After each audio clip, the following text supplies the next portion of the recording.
Okay, so here we are. We're live on YouTube now. Hi, everyone. Thank you very much for being here. This event is being recorded and live streamed on ArchAgenda's YouTube channel. My name is Daniela Gerdovich, and I'm the curator of ArchAgenda Debates Series. ArchAgenda is a program partner of the Chicago Architecture Biennial. Today, it's a great pleasure and honor to welcome Theodore Spyropoulos. And this event continues a series of free online events that will occur every Saturday from now until December 4th, starting at 11 a.m. Central Time. The following two events are still remaining in this series. The first one is going to be on November 27th, right after Thanksgiving, with architect Jimenez Lai, who's the founder of Bureau Spectacular, and Stephen M. Johnson, who's a former R&D product developer and urban planner. And then on December 4th, we have Pavlina Verdulaki and Svetlana Georgieva from Design Morphine, and they're going to be presenting on their new online program. So please visit the Chicago Architecture Biennial events calendar if you're interested in registering for these events. And also I want to note that the theme of this biennial is called The Available City. And then I want to tell you a little bit about this series. So ArchAgenda debates aim to spark a lively and candid exchange on 21st century architectural and societal paradigm shifts, fueled by globally distributed cloud communities, emerging economies, new governance models, novel design agendas, and innovative technologies that transform social synergies, entrepreneurial opportunities, and ultimately the process of designing cities. Some of you probably have heard this already because I've read this in all the series, but I'll go over it again. So the fluidity, mobility, and dynamism of 21st century network society is transforming the way we design cities. Current societal paradigm shifts are marked by an intensification of systems of communication, complexity, coevolution, responsiveness, and freedom. Urban design innovation is accelerated by convergence of natural and artificial intelligence, the emergence of distributed peer-to-peer computational networks such as blockchain, advancements in telecommunications, the explosion in real-time decision systems using big data and AI, and the movement towards knowledge economies anchored by research and development. In this context, the world can be viewed as a laboratory. Broadly, this series of events aimed to form a gradient of topics in architecture, urbanism, and design, ranging between virtual to mixed reality to fully functional physical communities. On a personal note, I just want to add, since Theo is also the director of the Architectural Association's Design Research Laboratory, I just want to note something that Patrick Schumacher says, which is that styles are research programs, or he thinks of styles as research programs. And that's pretty much how I think of styles too. And a lot of work has come out of the AADRL, which in my mind constitutes a very broad style. And I consider education to be something like a school of thought, something that leads to questions, that leads to new inventions, and ultimately leads us sometimes to invent technologies and sometimes to use a stack of technologies that exist. So with this framework in mind, Theo is going to present a keynote that's titled Intelligence and Autonomy, Notes on the Artificial. And I'm going to read his bio real quick, and then I can't wait to hear his talk. So Dr. Theodore Spyropoulos is an artist, architect, and educator. He's the director of Architectural Association's world-renowned design research lab, known as AADRL, in London, and a resident at Somerset House. Theodore has previously chaired the AA Graduate School, was professor of architecture, I'm going to mess this one up, at Staedelschule in Frankfurt, and has been a visiting research fellow at M.I.T's Center for Advanced Visual Studies. He co-founded the experimental art, architecture, and design practice Minimaforms, The work has been acquired by international art and architecture collections that include the FRAC Centre, the Signum Foundation, and the Archigram Archive, and has been exhibited at MOMA, NYC, Barbican Centre, Onassis Cultural Centre, Somerset House, Detroit Institute of the Arts, Leonardo da Vinci Museum of Science and Technology, and the ICA. Recent projects include 2 thematic pier landmarks and the illumination concept for the Renzo Piano's master planned 768-acre national park in Athens, a large-scale land art intervention in Norway, and a proposal commissioned by U.K. Innovation Department Nesta for self-organizing city named Emotive City. They have been featured in the international media, including New York Times, BBC, BBC Radio, Robert Elms Show, Wired Magazine, Forbes Magazine, Fast Company, Guardian, Blueprint, etc. So Theodore has previously worked in the offices of Peter Eisenman and Zaha Hadid. In 2013, the Association for Computer-Aided Design and Architecture awarded him the Acadia Award for Excellence for his educational work directing the AADRL. He has given an opening note address at the international conferences such as Acadia in Michigan in the United States, Resonate in Belgrade, Serbia, and ALGODEQ in Tokyo, Japan.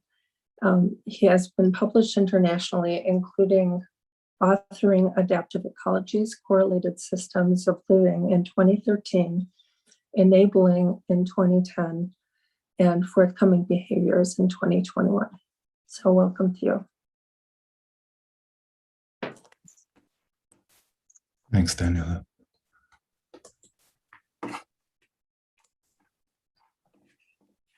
Just gonna share my screen. That's okay.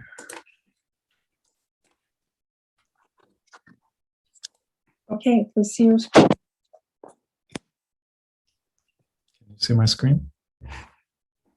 Yeah. Okay. Yeah, I adapted the title, let's call it, as a part 2, with its motivation moving towards the concept of a participatory architecture. And I think a lot of the things that I'd like to share with the community is very much around the subject of how we can explore technologies and somehow situate them within a kind of evolving context of how we humanize them and experiment and kind of try to open up a new kind of dialogue relative to them. A lot of the things that somehow shape the conversation from my perspective is really looking at the kind of historical evolution of what we mean by computation and what we mean by technology, and how that has been a kind of evolving way of thinking about things from a very kind of particular perspective. This is an image from the M.I.T. Architecture Machine Group, which was problematizing a certain attitude about how new tools were reshaping the role of the architect in architecture. And in some ways, was forecasting and part of, let's say, the communication revolution. And that was somehow dominated with a kind of convergence of a lot of maybe more speculative thought experiments around the subject of technologies, even without direct access in that. And in some sense, from a more conceptual perspective, architecture played a fundamental role in some of the concepts of interfacing, as it was also questioning its kind of material presence in the world. So I think in context to some of the things that are being discussed, I thought it kind of important to speak to the paradoxical nature of technology and our relationship with it. And I think Adam Curtis in 2001 titled the series all watched over by machines of love and grace, picking up on Richard Brautigan's quite famous poem. And the relationship of this is really about trying to see the world through the eyes of computers. And the speculations of it can be, on the one hand, very optimistic, on the other one, very dystopic, but in some ways, always challenging the definitions and the language about how we communicate, how we work on this project, and how we think about technologies when they're in the world. There is, I think, an important correlation about technologies that have to be somehow said that once they are in the world, and regardless of what motivated their development, they're in the world and should be explored in a way that actually humanizes them and constructs kind of alternative models in a way to somehow really project forward in a meaningful way, I think, all of the kind of contemporary conditions that are being challenged at the time. And Brautigan kind of captured some aspects of this, and I'll just read the last part of the poem. He says, I like to think, and it has to be, of a cybernetic ecology where we are free of our labors and joined back to nature, returned to our mammal brothers and sisters, and all watched over by machines of love and grace. This became basically the kind of calling card for Adam Curtis, and I'll just show a brief thing, which was basically a BBC mini-series of short films that was really trying to explore this kind of notion of human interaction and the world of computers.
I think some of the things that are important to kind of see in Curtis's kind of statements.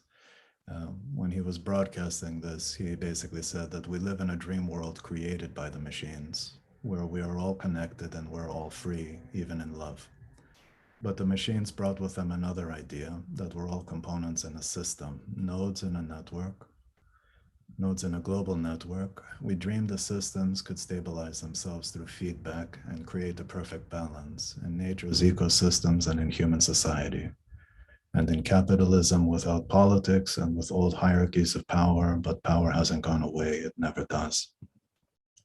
I mean, Curtis tries to, in some way, synthesize a lot of the challenges, which I think are symptomatic of our contemporary condition, social, political, ecological, and cultural, relative to, I think, some of the dawn of the kind of cybernetic discussions about control and systems thinking and systems theory, information, and so forth. And I think what I kind of want to pose is a kind of more speculative question around technologies and maybe a different understanding about how one can kind of explore them as something that's much more conversational. I think what's important to understand around this time was just the general nature of how questions were formed and how projects were enabled. Things like the Whole Earth Catalog as almost like a pre-internet kind of sourcing of tools and their impacts. At the same time, strategies that were being unfolded in things like John Conway's Game of Life, which he developed in 1970, building on cellular automata and the kind of notions of universal computing, trying to also complexify a certain relationship about nonlinear ideas of life, notions of computation, and the projective qualities, I think, that they're fundamentally human in the ways that we actually see behavior. So in a lot of the things that I speak to and I've been working on for the last 20 years is an understanding of technology as something that's fundamentally human, but not human-centric. And to see how we can start to work with concepts of technology and computation almost as a kind of conversational partnership. And when we start to look at, in parallel, certain kinds of architectural experiments that were also trying to problematize this, the interconnection or interweaving of architecture, technology, system thinking is quite profound. And projects like the Flat Writer by Yona Friedman were projects that were really being developed also with Negroponte and the Architecture Machine Group, but also for the Osaka Expo, which was a demonstration of a kind of prototyping of a concept of thinking about architecture as something that was more adaptive, and trying to use the expo as a way to somehow explore kinds of ideas of metabolism and the different forms that they sort of took place. But it was an active way of kind of exploring things, and those kind of early seeds relative to all of that was speaking to a kind of computational framework and the challenges of that. Now, in terms of the context where I'm coming from, it's not all in some sense, a kind of linear and a progressive kind of exploration. The world itself, I think, needs to be understood as a construction. And I think that that was something that was being discussed quite a lot at the time. And even in terms of science and mathematics, in particular in technologies, theorems like Gödel's incompleteness theorem was also proof in terms of the fact that not everything in the world was able to be computed, and that there could not be a form of mathematical kind of universality that somehow dictated things. So all the axioms that lead themselves for the concept of proofing, basically in that pursuit also paradoxically offered a kind of contradiction. So I think one of the things that is very important is then the way that we understand the concept of understanding. And people like Victor Papanek wrote a very seminal book in terms of design for the real world, where he was problematizing human ecology and social change, and his connections with Buckminster Fuller and others was very dynamic. And he spoke to design as being innovative and highly creative. He spoke to the cross-disciplinary nature of things, the design of tool-responsive strategies for problems, and the relationship to ecology and the ways that we think about infrastructure, architecture, and the consumption of design to be done in a much more intelligent way. So you see in the 50s, 60s, and 70s kind of relationship between ecology, technology, some of the social political implications, and a bit of the projective kind of calling of architecture that was symptomatic, I think, of the kind of avant-garde, which was described at the time. People like Hans Hollein speaking that everything was potentially architecture, and speaking to the fact that architecture itself would have to kind of enter different fields, and as well as other people entering into the field of architecture. He says all is architects, everything is architecture. The relationship of what this manifesto-like contribution to the magazine Bow was interesting in a sense, because it didn't seem in one sense to have a holistic idea of the implications of technology and digitization, computers, and the role that it was shaping art. It was as much, I think, influenced by technological systems as it was with their influences in the art world, space, computer graphics. And it starts to shape, I think, a way of approaching problems, which I think in the overly specializational kind of approach to knowledge today, there's something lost. And the spirit of a lot of this, I think, is important. And it also starts to speak to, I think, the ways that one started to consider the relationship of not only choice, like, for example, in Rainer Banham's famous text, Design by Choice, or Jack Burnham in his challenging of sculpture with systems aesthetics. But there was also, I think, an acknowledgement at some moment in time that the ways that one works on this problem demands a much more participatory and exploratory way of looking at things. So the role of education, as Daniela has mentioned, has been very primary to me, but not in a very academic manner.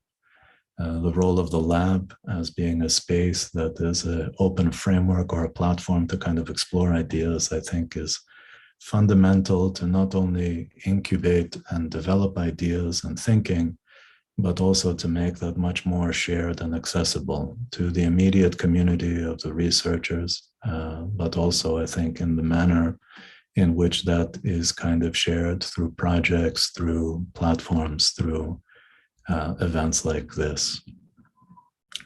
And I think those challenges, I think, also speaks to a moment in time when architecture was moving, let's say, beyond the kind of material presence of building into the communication revolution. But at the same time, as we've seen this kind of unfold and witness, the role that materiality and the thinking about that fundamentally starts to ask, I think, kind of much more important questions about the roles of a kind of augmented and, I think, much more complex dialogue in the ways that things themselves actually operate in the world. So a lot of the things that I find very important are models of learning, and you can see the impact of that at that time with Seymour Papert and others. And you can also see the challenges of what ideas of automation and production have lent itself into different industries, but for different purposes, being co-opted into architecture and potentially not necessarily learning from certain kinds of challenges that somehow were afforded from this kind of long-standing relationship between production lines and the development of the automobile. Today, I think there is a shared kind of optimism for the communication capacity of a lot of the digital platforms and frameworks, and some of the things in terms of high fidelity simulation environments are kind of affording, I think, experiences that at some moment in time are creating, I think, opportunities for us to see different models to potentially think about how design could potentially co-evolve or be multi-authored, or how we can actually shape in a much more collaborative way virtual environments to kind of impact our physical ones. And so if it's Travis Scott and his kind of metaverse experiences in gaming strategies, or if it's systems and their relationship in terms of mapping and sensing, a lot of these things are shaping a very particular world. But I think the important thing is that that world has existed actually for quite some time. Here is a video of Hiro Ishiguro that in some sense speaks to some of the challenges of this kind of almost like digital mirroring or even digital twin. His lifelong pursuit in humanoid robotics is somehow manifested itself really in this project, which he is basically copying himself. And the relationship is not so much about making a humanoid robot, but it's also fundamentally how this pursuit also changes the way that we actually come to terms with the ways that we actually see ourselves. I think to divorce technology from, let's say, from us seems to somehow speak about technology as something outside of us. But actually, technology, in my opinion, is very much driven by a very kind of human approach to its evolution. The difference becomes that it's not a singular vision, it's a collective one. And I think those kind of collective experiments, even in the interpretation of Les Sodol and basically playing against AlphaGo and these kind of more AI-based machine learning strategies, also somehow in the media and culturally is always continue to have a kind of conversation about the human versus the machine. It fails to acknowledge the fact that most of these machine learning and AI strategies are based on reinforcement learning and very habitual ways of mapping and playing and having a kind of backend that is supporting gamemanship. And so in a sense, like the conversation is much more complex, but yet we somehow, in a very emotional way, kind of continue to speak about this as in a quite simplistic way. And I think that becomes even more problematized by characters, in some sense, who are also designing some of these technologies, who at the same time are sending out warnings. That warning is about, I think, the potentials of moving down a path that basically just amplifies the problems, because very much they're based on kind of human behavior and in a way of really studying us these days. The challenge that I want to somehow put forward in the way that we approach a lot of this stuff is building on Heinz von Forrester's idea, who spent a lot of his life in Chicago at a biological computational lab. And he spoke to the idea that the world as we perceive it is our own invention. And he spoke to that from a second order cybernetic and a radical constructivist approach, which basically said that everybody's view of the world is really their own and inaccessible to others. And so fundamentally what we're speaking to is about communication. Now that communication, I think today is pushed much further from human to human or human to machine. It extends into machine communication. And I think that those relationships are evolving ones. And I think in a lot of the work that I do with my brother, Theodore Spyropoulos, under the name Minimaforms, in some ways is trying to expand this notion of, let's say, the robotic or the technological object as something that has emergent and kind of very lifelike characteristics in the ways that we interface with each other. And this is coming very much from a strategy which is really trying to understand the human condition a little bit more. We project lifelike characteristics to inanimate elements. So petting zoo in this case uses kinetics, sound and illumination to basically create a relationship between people.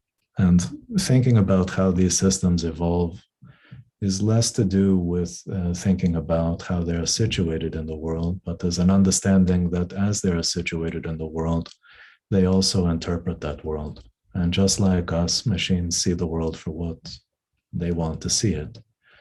And those kind of ideas can be in the form of robots, or it can be in ideas of platforms or communication kind of thoughts, almost like a form of cultural prosthesis that deal with other concepts. A project that's very important to me and Stephen is a project that we called Memory Cloud, that we performed in Detroit and Trafalgar Square. The issue of elemental uncertainty is also an issue of a material presence that maybe doesn't get as much spoken about, but there's this accelerated idea of atmosphere, that knowledge and so forth is also in a form of formation rather than form. So a way to demonstrate that, we took one of the oldest forms of communication and smoke signals and coupled that with SMS, with a desire basically to animate the built environment through conversation. And in cities like Detroit, that meant something, and cities like London, that meant something else.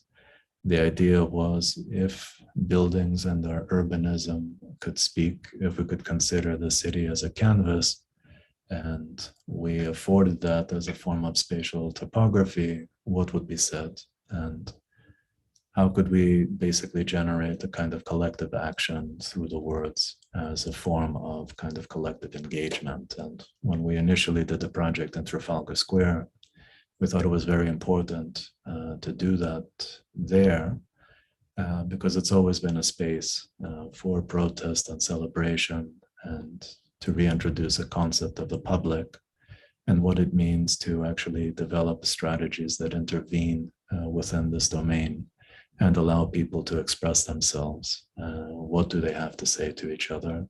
How do they say it? And how everyday space can be somehow transformed into a concept of communication that is somehow privileging coming together. Particularly in Detroit, this became a form of a collective act that we discussed it of writing space, and in particular with the city of Detroit, because we spoke about it as thinking about the city as a canvas. This allowed, I think, a way to conceptualize, the everyday, the street, the front entrance of the Detroit Institute of Arts as being a space of action and a space that returns itself to more kind of civic dialogue and communication. And things like the DIA, whose doors, the front entrances are closed for other reasons, could be reanimated again on a Saturday or even a Sunday night, bringing people together to kind of share in the expressions of each other. So things like this, I think, are very important because in some ways, through the use of questioning technology and sometimes hybridizing different forms of technology, we have the capacity to augment our environments in different forms. And in this case, for example, the electricity, which was a light biennial that was somehow built on some of the conversations that emerged post-memory cloud, I think are testimonies of that. We're now, it's not one artist, it's 30 to 50 artists, and it's a biennial that's been going on from 2010 till now. So I think this opportunity of thinking about how even through the provocation of conceptualizing technologies and affording them an ability to move beyond the screen into something that's more collective opens up a conversation, which I think is very important and meaningful, because at the most kind of fundamental way, it's about foregrounding and making accessible the things that are very much part of our everyday. To do that in the work of Minimaforms and in the DRL, I've taken a very proactive approach to shift from ideas of representation to concepts that are much more prototypical. There's an awareness in terms of thinking about the prototype and the fact that the prototype can be deployed and be made context responsive. And I think that has served itself, I think, in many, many generations of the DRL since 1998. Just play this short video.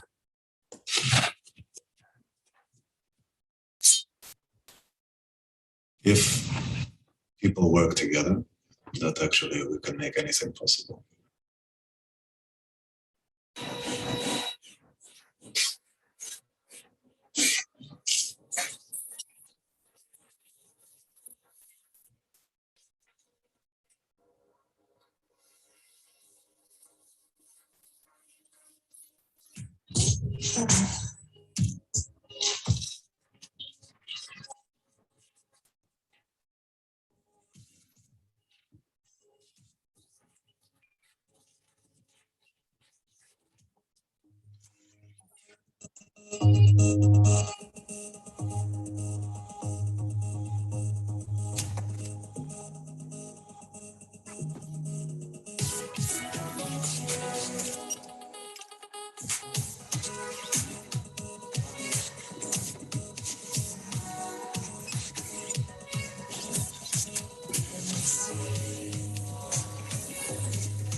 gives you a little bit of an overview of some ideas of what prototyping means within the lab. Some are coming from much more kind of computationally analog kind of perspectives, but there's always a dialogue between the digital and the analog. The challenges, though, also when they're applied to projects, is that sometimes the kind of logic or the limits of language start to become very present. Because terminology these days is quite loaded, and in some sense, it is usually come to with largely degrees of bias based on these things. But if we look and remember to some of the kind of conceptual apparatuses, for example, the concept of a chair, or the idea of a chair, or the object of a chair, in Kossuth's world are all equivalent. So in its form of representation and its object, or in its written definition, they all basically suffice to identify what chair actually is. Today, I would make the argument that it's much more complex than that. For example, this is Raffaello Di Andrea's work at AADRL, where the chair itself also has its own agency. There's degrees of chairness, in a sense, where the aspect of the object itself has to identify its kind of kit of parts to understand its basic goal identification to what actually constitutes a successful kind of reconstitution of its body plan. So the idea of a kind of holistic body in some sense is being challenged, as well as the kind of cultural and social implications of these kind of systems. So for example, this Wired article about a chair having a virus, or the concept of a hack. So as we went back to this notion of computational frameworks, we start to see that these everyday objects also have agency. They see the world, they operate in the world with their own kind of behaviors and tendencies. And a lot of this is developing strategies of spatial awareness, which starts to also exhibit things that in some ways open up the possibilities for actually us to see things in a much more behavioral and emotive place. So like I was saying, when you design certain things with a motivation, in this case, mobility, the product of basically prototyping and developing these ideas is that there's an affordance through that kind of conversational practice that opens up opportunities to really see maybe fundamentally what's really at the heart of working with these kinds of systems. So I think in terms of some of the issues, Daniela mentioned the word style. I don't usually respond to this identification of style, mostly because I think in a lot of the work that we are developing, I would make the conversation around the subject of sensibility. So for example, in a lot of the work that we've been developing, the idea of not having a blueprint or a master plan is quite fundamental. Mostly it's premised with the notion of the world as being obviously full of problems, but most of them being latent or unknown. And so how can we design systems that are truly adaptive? Basically almost constructing the concept of building blocks and problematizing of kind of goal generation, so that we can start to think about architecture in a way that in some sense is affording the possibility to co-evolve with us. So this notion of change, I think, is important, but it's also important to understand what we speak to when we mean architecture. So for example, this is a totem or a column, mostly based on its vertical kind of vocabulary, but from the perspective of these systems, it's a goal about a certain group of population and a collective kind of collaboration for them to basically learn how to co-collaborate as they're constructing something, basically on a vectorial axis. Some of those things are digital, and we can somehow deal with much more complex concepts of population. Other ones are about self-regulating systems and how those things operate in the world. So for example, this is a research that was done about 4 years ago, developing an agent-based kind of strategy that was in the world. The ways that we communicate with things, though, usually are quite top-down in terms of computer controlled and kind of everyday research. A lot of the things that we've been exploring is how can we somehow start to think about it more as a conversational partnership, to somehow really develop a strategy for learning that is bi-directional, and that the systems themselves are also in some ways affording a very different concept of training. It's not about habitual response, it's about interaction and play.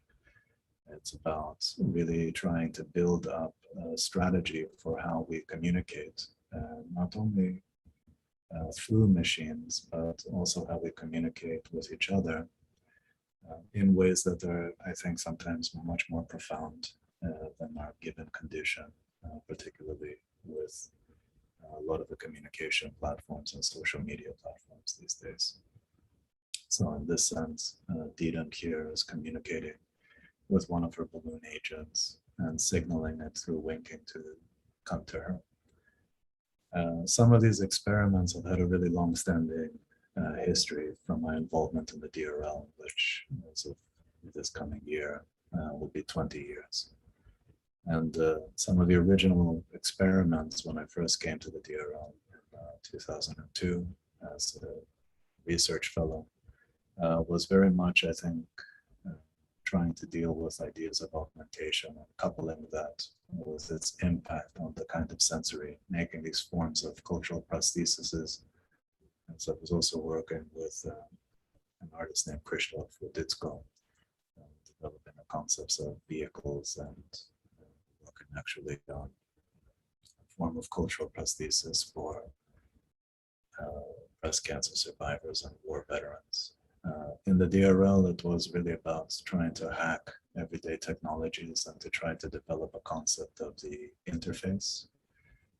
Here, Nick, for example, is basically wearing a form of Oculus Rift. We use the screen from camcorder, connected it via different kind of sensing devices, and made it kind of wearable to allow somebody with a kind of limited kind of vision system or a complexified augmented system basically to operate within the world. And this is 2002, 2003. At the same time, we try to extend those kind of capacities by thinking about an exhibition of the DRL work as an interface. So what you see on the floor, for example, is basically almost like Tom Hanks jumping on the piano in Big.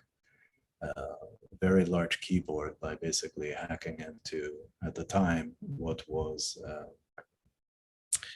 a burglary system, which were these touchpads that you were installing underneath your carpet, basically to be triggered if an intruder would come in. The idea of breaking apart computers and kind of opening up hardware, trying to demystify these things and to extend these things were a very big part of, I think, how I tried to engage with, in this particular case, Vasilis Trompakos, who was also a research fellow into this kind of notion of automation and notions of interaction and kind of extending kinds of new ways of thinking about what a drawing or a meaningful way of understanding a network or a system could be.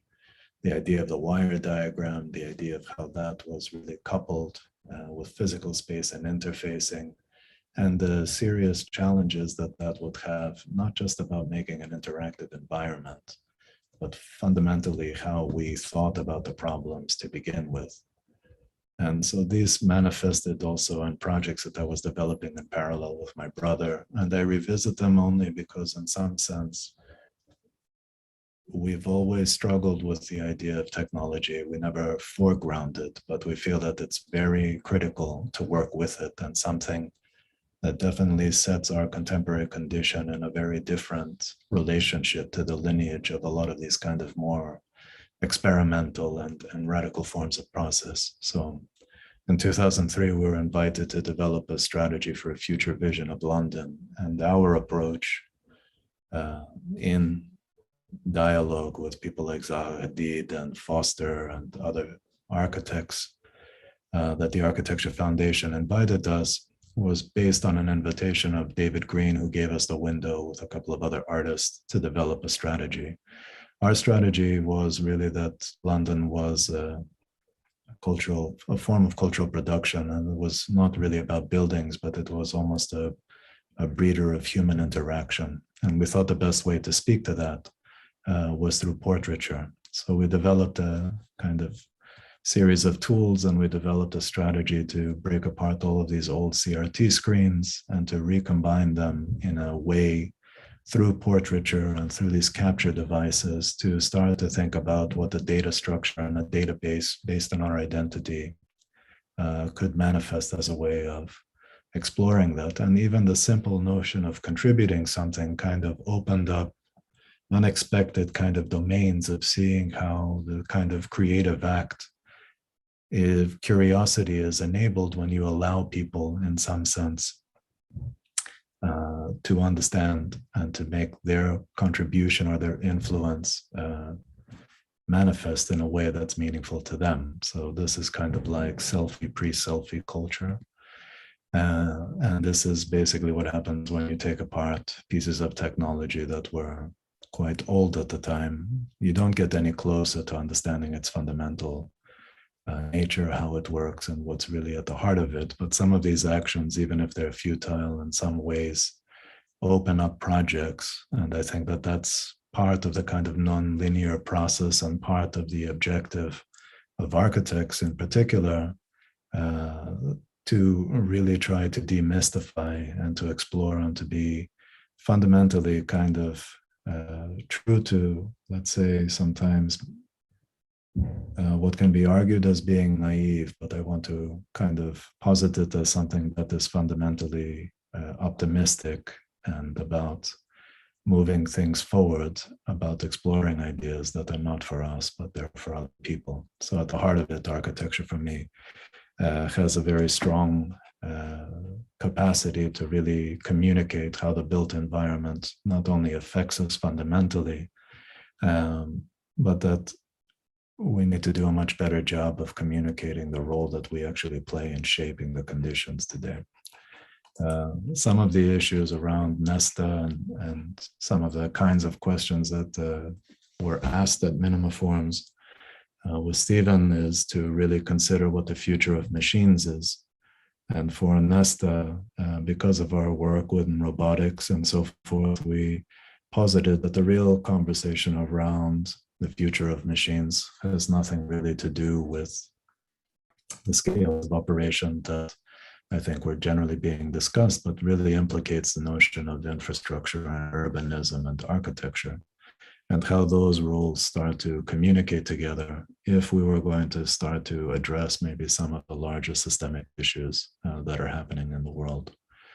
And we posited a kind of statement that models of the past cannot operate as blueprints for a future. When science fiction has become fact, architecture has to move beyond representation towards the prototypical. The argumentation was really a set of questions about everyday actions and interactions. If those could be meaningfully kind of organized through a concept of mobility to afford people to basically self-organize and to think about something beyond the master plan. These models were designed as kind of computational frameworks, really building on some of these strategies to see about how we could kind of evolve and transform an architecture that was predicated on our human behavior, and in some ways kind of a return to a certain attitude towards the idea of resourcing and the kind of shared strategy of how that was operating. The word ecology is something that forms a lot of my thinking when it comes around the subject of technology. And because in some ways I feel that one is really a model for the other and potentially it could be part of the solution, not the solution in itself. But ecologies from the perspective of people like Gregory Bateson and ecology of the mind were really about trying to problematize the whole notion of the environment and its relationship really to us. So this idea here was more about thinking about how architecture could self-organize if buildings themselves could augment existing infrastructure. The challenge of the megastructure was always the challenge of the fixity of infrastructure. So if architecture itself had the capacity to have a more unitary kind of approach to these things, and that it was driven by kind of information that could influence but could never control. What would these kind of scenarios really play themselves out? So we designed an installation with a series of phototropic robots that people could kind of communicate through their mobile phones. These were also being triggered by behaviors, by siphoning basically Twitter feeds and the TFL strategies. And so using these kind of online data streams that are made publicly available, but trying to use it in a way where through this flickering effect and others, a computational framework or a computational city could potentially emerge. Now, this was a strategy that also started to speak about an architecture that would get bored, an architecture that would co-evolve, and an architecture in some sense that was really mapped on to the kinds of behaviors that we exhibit every day, being very mindful that those change. These are some of the data streams, even in cities like Taipei, which we were installing it in different versions. And it speaks to a kind of architecture, kind of continuing a form of legacy of the Metabolist project, but also thinking about the notion that architecture itself right now is being treated as a finite and fixed condition. But there are many challenges within architecture that afford different needs. One of the issues around computational logic is that we can also see it as a form of resolution space. So from high fidelity to low fidelity systems, different affordances are really made up for that. And a lot of these models are kind of, in some sense, experiments and proof of concept in some of these ideas. And we try to make them accessible in different ways through trying to communicate particular features and try to make interfaces that start to speak to that. In my lab in the DRL, we always try to think about a certain autonomy of architecture to be able to somehow drive and create opportunities, to think about an architecture. In some ways, it can be tasked with problems that don't need humans to be somehow put at risk or to be driven by strategies of self-building and these kind of things. And that somehow takes the implications also that we need to have a very different notion of materiality, because materials have life cycles and they go through their own degradation, entropic kind of conditions. And to thinking about phenomenon and phase changing and all of these kind of attributes as also technologies, I think is important when we think about the ability to, for example, in some of these experiments, harness water with different kinds of strategies of hydrogels and other kinds of non-Newtonian kind of aspects. We can start to think about different ways of problematizing some of the issues of resource and resource management.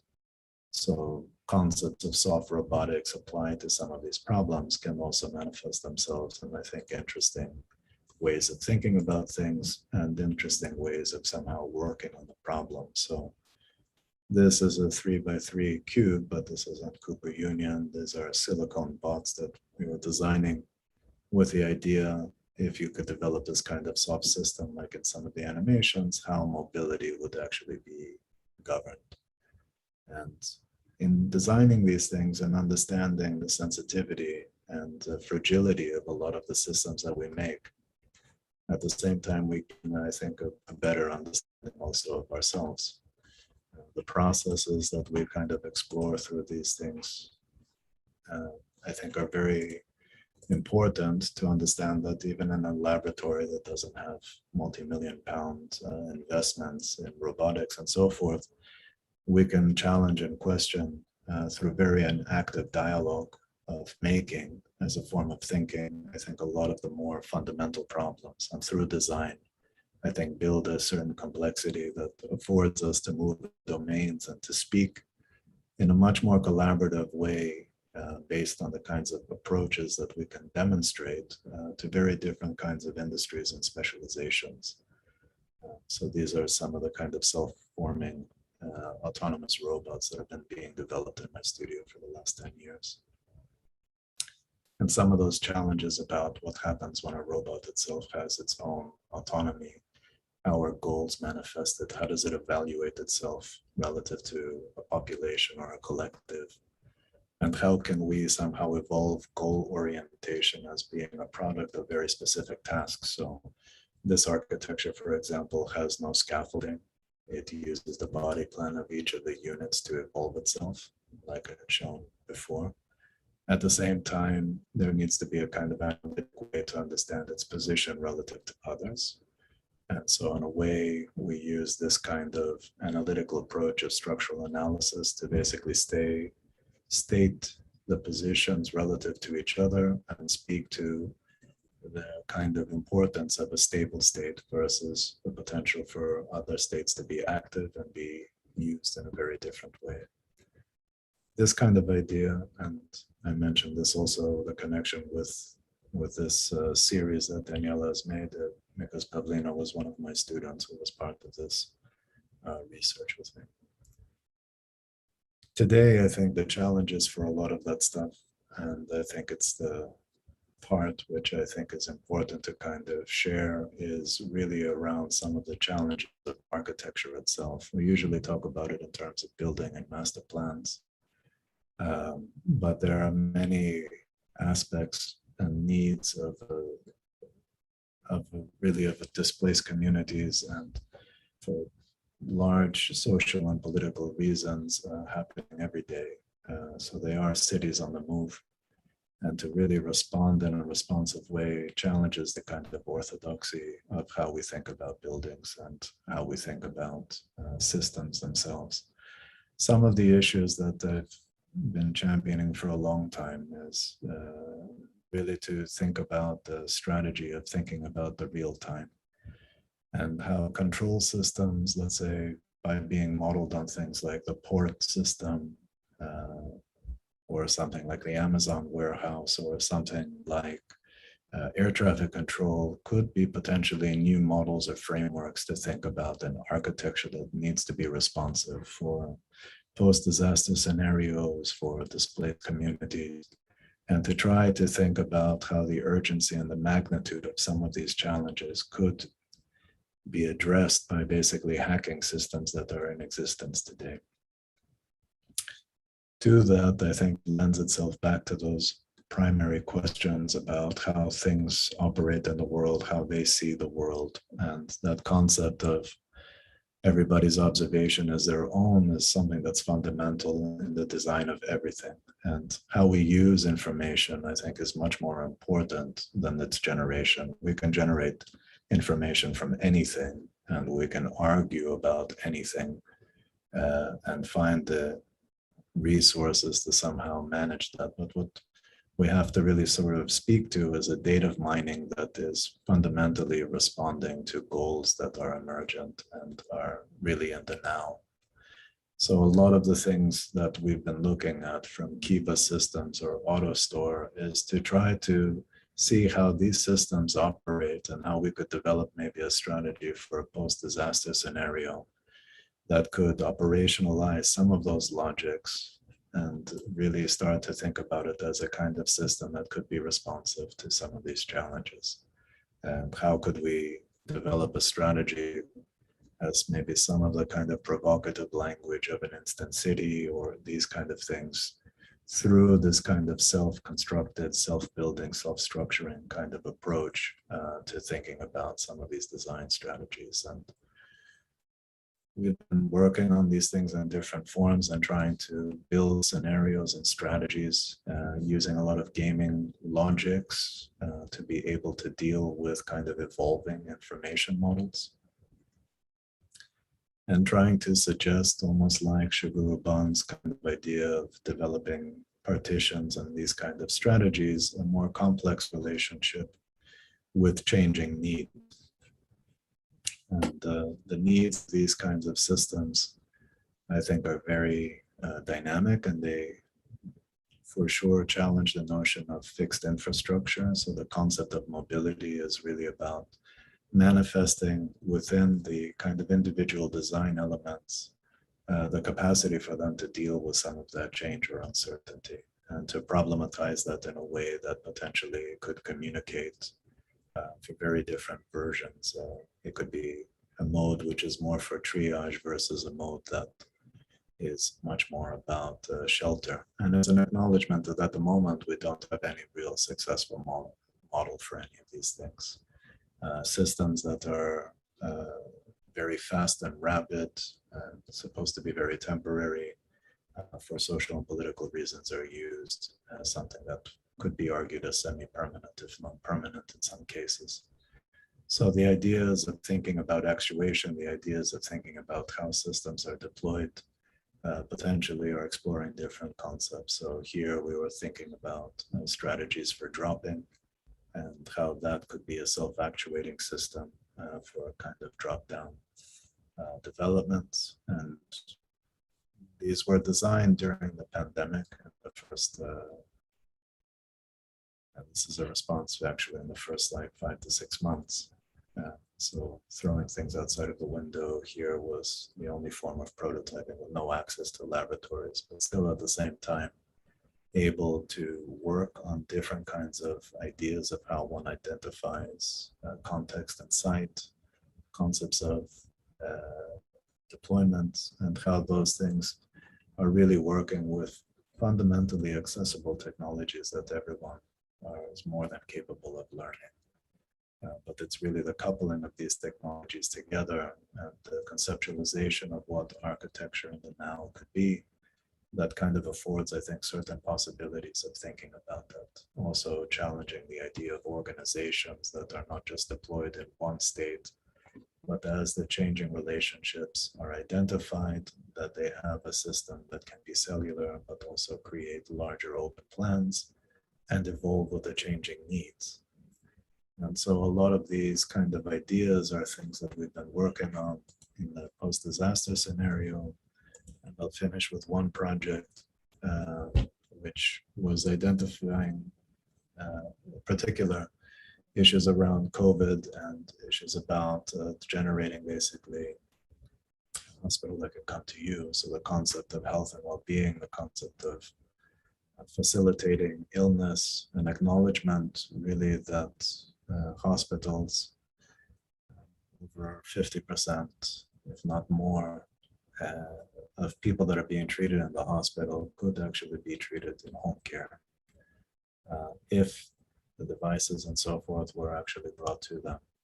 And so we were trying to develop a kind of more mobile idea of the infrastructure, starting from the ambulance and pushing it into a domain of basically having the remote strategies to identify certain things that could be treated at home. The ways that we somehow worked on that is very much working with, let's say, NHS data, identifying those kind of aspects, sicknesses, kind of search area, and posing the concept of a centralized hospital with an augmentation of a decentralized kind of mobile network, identifying basically the different strategies that one would need to be able to look at, and to look at the relationship of fixed resources and how those are deployed within a network of basically hospitalization. So a lot of this concepts of the mobile units were basically somehow unfolding and unpacking strategies also to the actual discrete elements that are within the ambulance, and then how those systems themselves, which have varying degrees of use, can somehow be thought about in a similar way as a strategy like the Amazon system. The idea, sorry, it was 46%, was also coupled with ideas of robotic sensing, robotic surgery, strategies of actually really addressing that. So we developed this kind of kit apart ideas of a monowheel, which is robots nested within robots, using flight controlled kind of robots to get access to people for medication and deliveries, using facial recognition to be able to identify a patient and to understand its relationship to that, using biosensing and all of that. And basically taking one step forward to the existing kind of waste, which a lot of the pandemic was basically testing or stress testing in terms of how care is really shared, how care is actually delivered with different kinds of systems. Some of them that were on-site, but other ones that are off-site.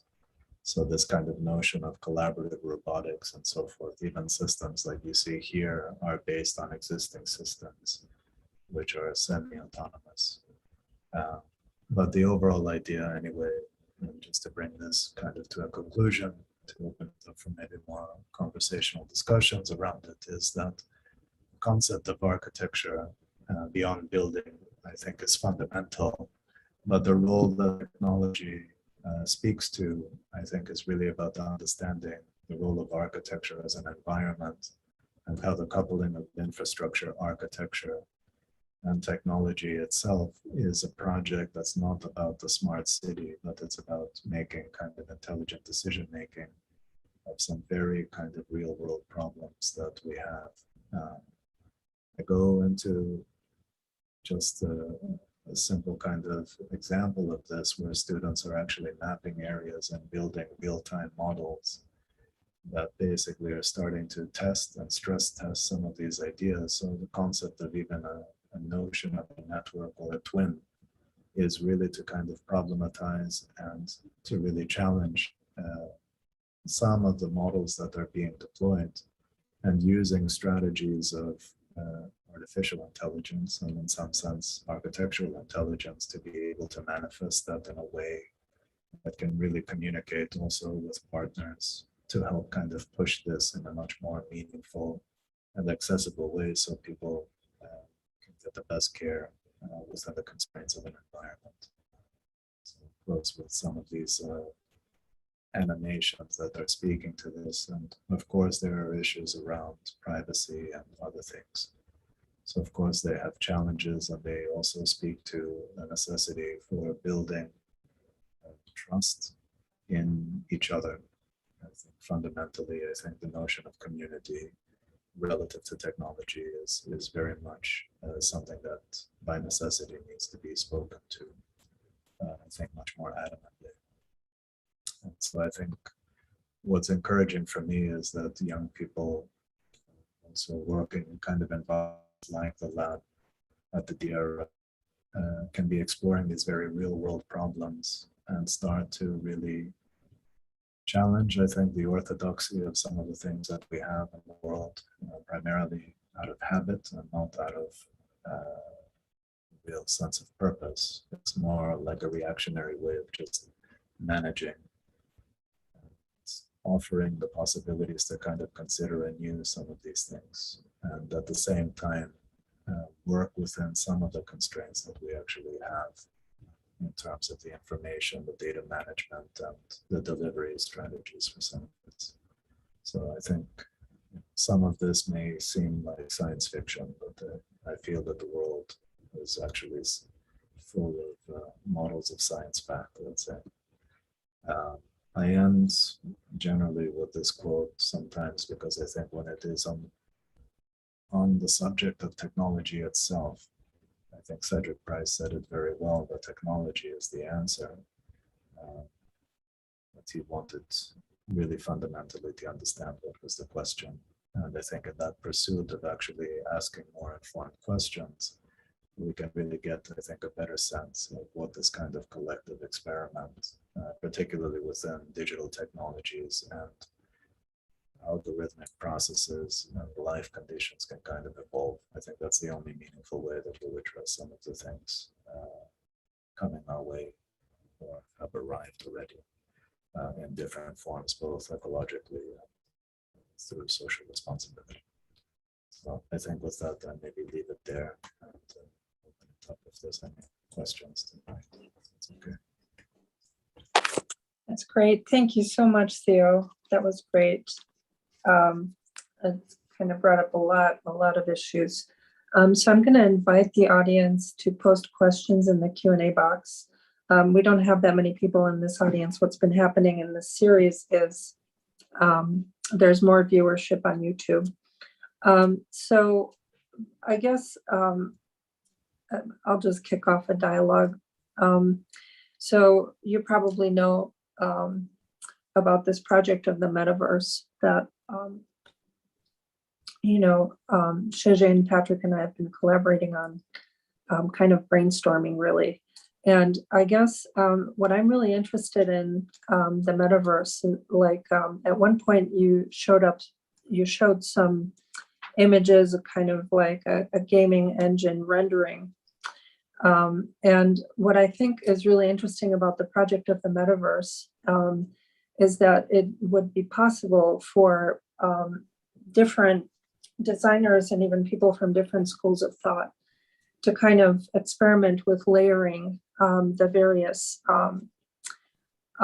ideas and kind of experimenting almost like a metaverse is a sandbox. Actually, one of our guests said that in the very first session, and this kind of opportunity to really experiment with new systems of thinking, but as opposed to kind of doing it in kind of isolated groups or, isolated schools of thought, let's say. It would be really interesting to be able to activate like some of the ideas that you are experimenting with your students, to kind of test that against maybe conceptions that are much more rigorous in a different direction. So I think that's really what the project of the metaverse is. And I guess my question to you, like, I think when I quoted Patrick's thing about styles and said that it's a way of thinking of programs of research, I really think that's what that's all about. Like, for instance, I know there's a huge resistance to this idea of style. There's even a huge resistance to an idea of like a semiology. Some people kind of think of that as like a postmodernist kind of semiological project. But I think we are in a space where things have to kind of evolve out of a very interesting experimental kind of artistic space into like kind of distributed reality. And I guess I want to ask you what your thoughts are about that. Yeah, I mean, I think my thoughts around that are quite lived experiences, since Patrick and I are collaborators in different forms through the DRL and through a lot of the explorations. I think the issues that I somehow put on the table is not something that's antithetical to some of those issues. It just doesn't put a lot of value into some of the terminology, because I think the terminology, for example, like the word style, I understand the context in which Patrick uses it, but I think that the word also can actually have a lot of other kind of correlated meanings. And the reason why I think that that's important is because I'm not very interested in the appearance of things. And that doesn't mean in terms of its visual appearance or its aesthetics, but I also mean in terms of the context in which we somehow construct kind of models. Like, I speak about learning and I speak about a lot of these issues. And I think the ways that we kind of explore this in some ways challenges, I think, certain assumptions about how we somehow are really speaking to actually even the same thing. And so I think, like, in many ways, like the conversation over 20 years within the DRL was coming from radically two different positions, which also had to have a certain dialogue in terms of what we meant. Like, so for example, the word control taken from a parametric perspective versus more of a behavioral or a generative perspective. In the beginning was discussed as top down or bottom up kind of strategies, but actually that was just the early instantiations of some of those thoughts. The world is much more hybrid, and the problems are very diverse when they exhibit strategies that potentially would benefit based on the problem. So these kind of generalized theories, in some sense, from my perspective, were very useful and are very important to use in facilitating kind of dialogue. I mean, Patrick's position on certain things is very clear, and I think in some ways mine are as well. The default kind of characterization sometimes would suggest that there's a kind of artistic, quote unquote, approach to things versus, let's call it a more real way of thinking about things. And I think sometimes that may be true in some instances, but in other instances, it needs to be qualified exactly what we're talking about. So, for example, a lot of the work that I do, let's say, has the attention of very particular people that are very much in the world, looking at strategies that we think about in terms of robotics, in terms of resolution space population, even in terms of alternative models to some of the challenges which I mentioned. In many ways, it's very real, but the approach is a bit more unorthodox within the domain of architecture in a holistic sense, which I think is based more on the tradition of building. So by qualifying even some of the issues that are on the table around the world of the metaverse, especially for somebody who's been engaged in a lot of, you could say, technologies and mediation and so forth through those technologies, the kinds of questions that are being asked right now, I think, are at the early stages of that and at a much larger scale. So some of the discussions around Second Life was similar. Some of the more fundamental concepts of like development of virtuality or the hypersurfaces, let's say in the late 90s, was also speaking to certain things. The language has kind of shifted into different models and structures and scalability, and I think that that is part of a progression. I guess my argument around certain things is that the questions that one is asking, even before we actually had the technologies at hand, were so fundamental because they were motivated with what-if scenarios. They are not really misaligned with the way that we work with algorithmic processes, because we do develop black boxes that we basically have to interrogate. We don't actually fully know, in a world of algorithms writing algorithms, how that world in a literal sense fully functions, but we understand the results. And in some sense, we're trying to find a kind of fitness criteria. I think that has to unfold itself beyond just mapping itself on the kind of human condition in a literal sense, because I feel like that basically only amplifies the problems that we know very well are very much a problem of social conditions. And I think that's also just about building an awareness to that. So I don't have something, let's say, fundamentally against the metaverse or exploring these ideas in any ways. I just believe that there is a vitality to kind of explore them in ways that are, I'll use the word experimental,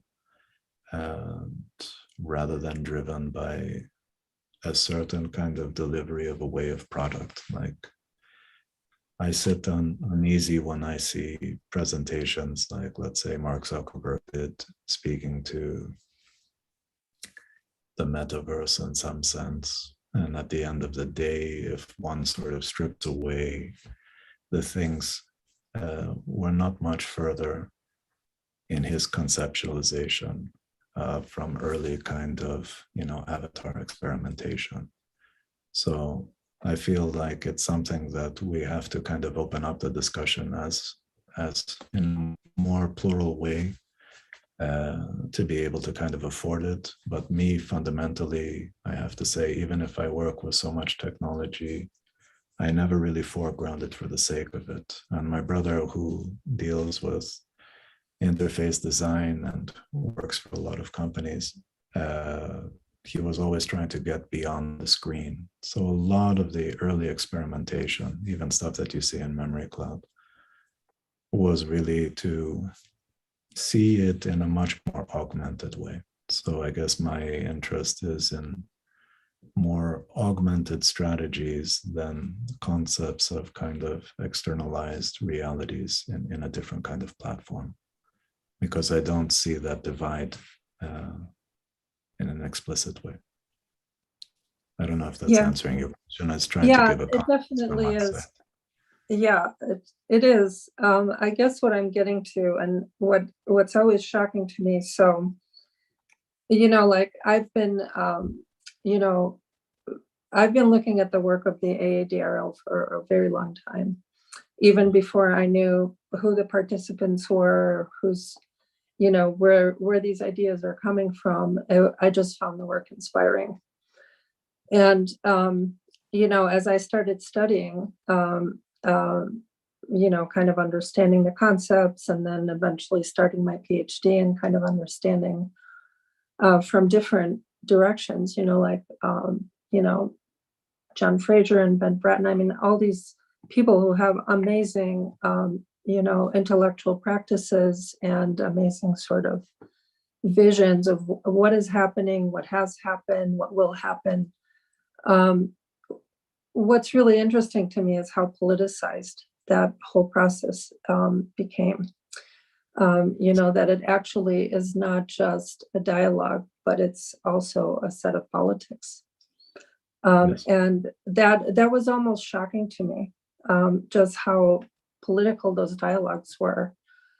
Because in my mind, there is a lot of conceptual continuity. There is a lot of opportunity for cross hybridization of those ideas, cross collaboration. And I guess the idea of the metaverse to me is not really just, kind of developing a commercial game or,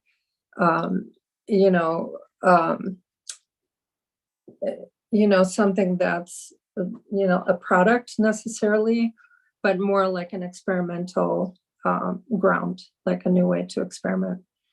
And so I guess my big question is, how could a space like a metaverse exist that is cross collaborative and cross cultural among practices that are,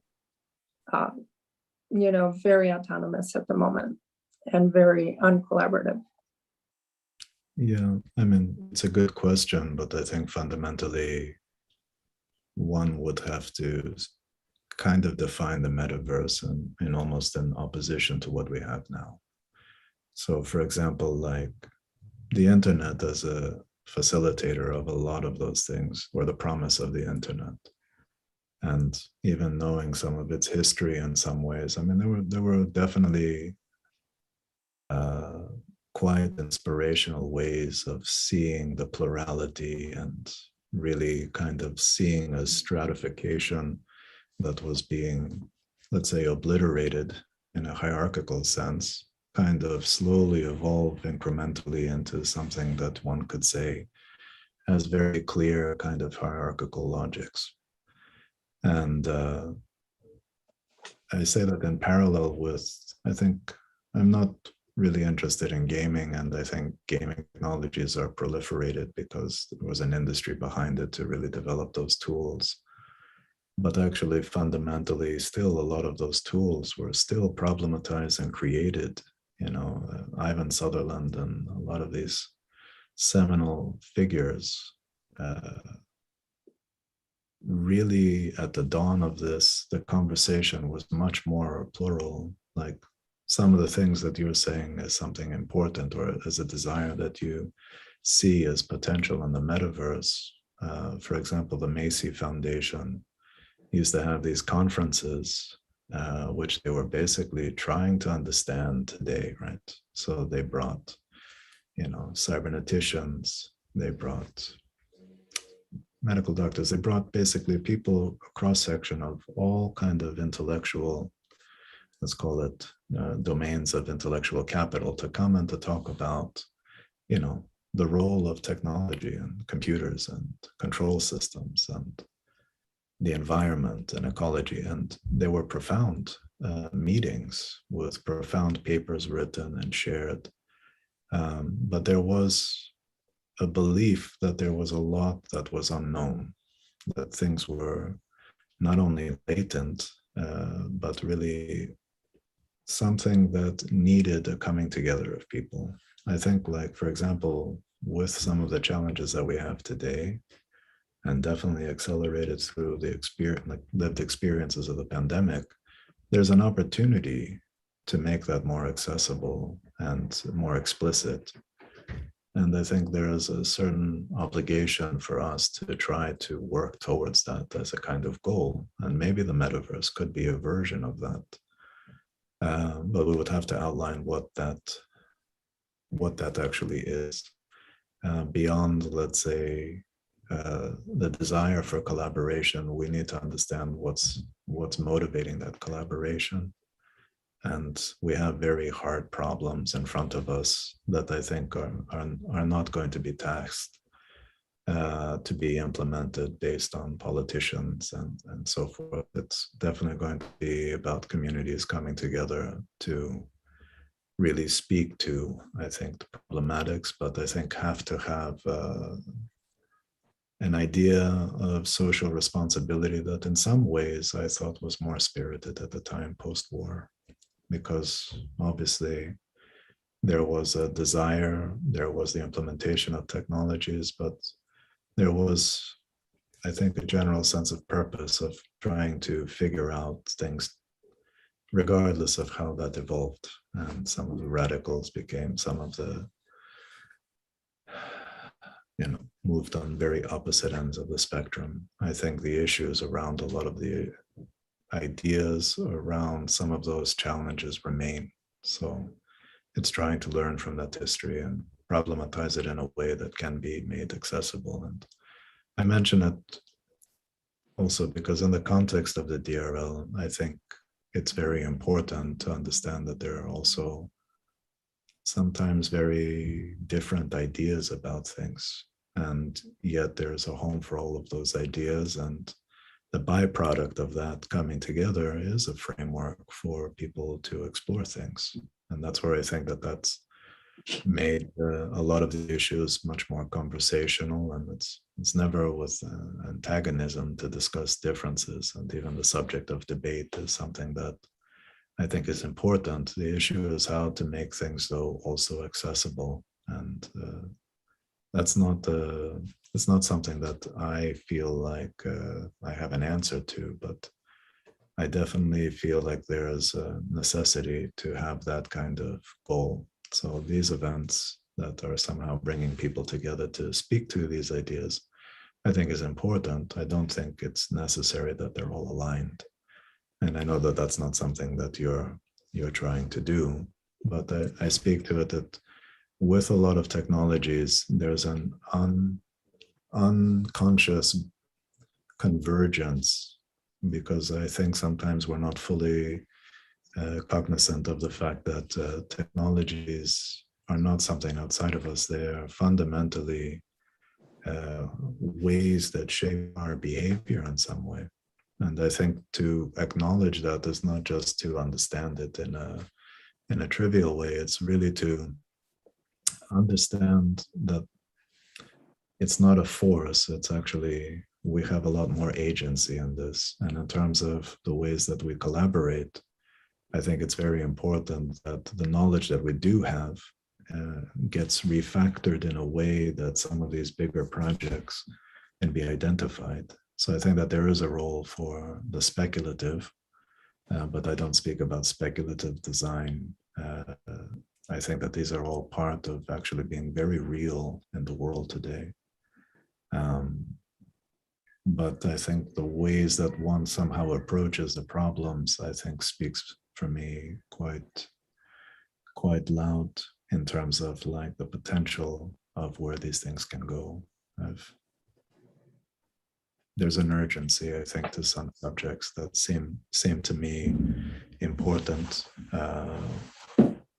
And this is where I also think that the role of the architect is I think, an important, let's call it, figure within that kind of unpacking of these things. Like, I'm not sure if there is a form of great synthesis, but I definitely know that there's a whole host of problems in the world that need identification through a creative way. So if that's interpreted as artistic, I don't have an issue with that. It's more about how we can creatively work with constraints to address some of this.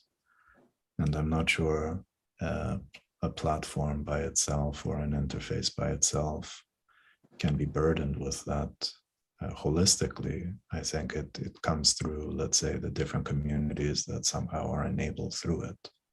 So I think time is a very important part of sort of developing a constituency to work on these problems and share their knowledge and experience through it.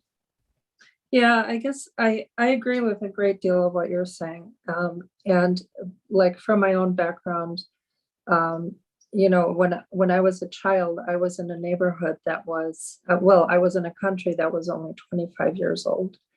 And this idea that there's kind of a newfound hope when you can see something actually actualizing around you or being built. And so I remember like living in a neighborhood which was, partially constructed, and at the periphery there were all these buildings that were like under construction. And I remember like kind of playing around those buildings or going in and out of them and kind of having the sense like, a reality is being constructed.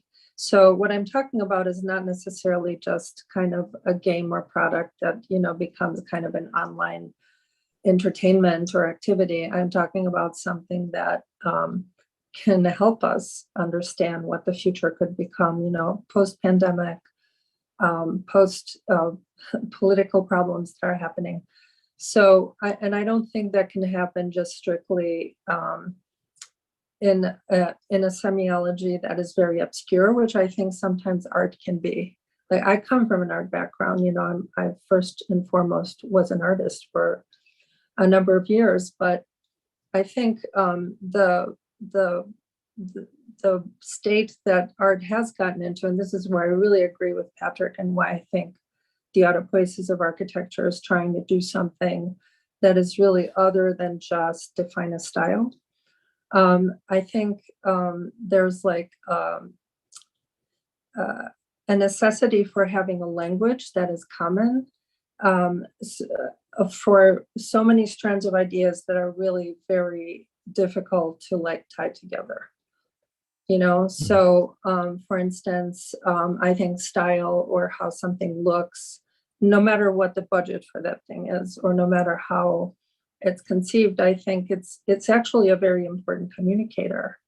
And I'm not even talking about internally to our dialogue as architects or artists. I'm talking about like the kind of including the bigger world in that.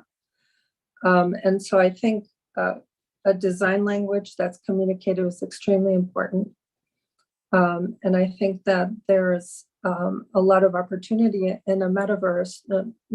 Like I think it has to be kind of co-conceived in a way. So you might come in with these ideas that are, well, this is not how it should be. So then we can reform how that conception is. But I think somewhere there has to be a dialogue that kind of moves beyond temporary or artistic interventions, which I agree are extremely inspiring, very important, to have, people see at least temporarily that there is hope in a certain direction. But I think then converting those things to a more permanent kind of infrastructure, which architecture really is, it's kind of a long-term infrastructure. I think how we can do that, there has to be kind of a vehicle by which to do that. And right now we have kind of a lot of, I don't know, Patrick calls it a multiplicity of styles, but it's also a multiplicity of politics. So this is where, like, one of the aspects of what we were talking about is the blockchain, a space where you can kind of retain very clear ledger of contributions and even layer those things, but where there's just kind of clarity about clarity about ownership, but also at the same time facilitates like a mechanism by which a lot of people can collaborate in a trustless system. So that's where I think blockchain is a really important technology. It's not really just cryptocurrency.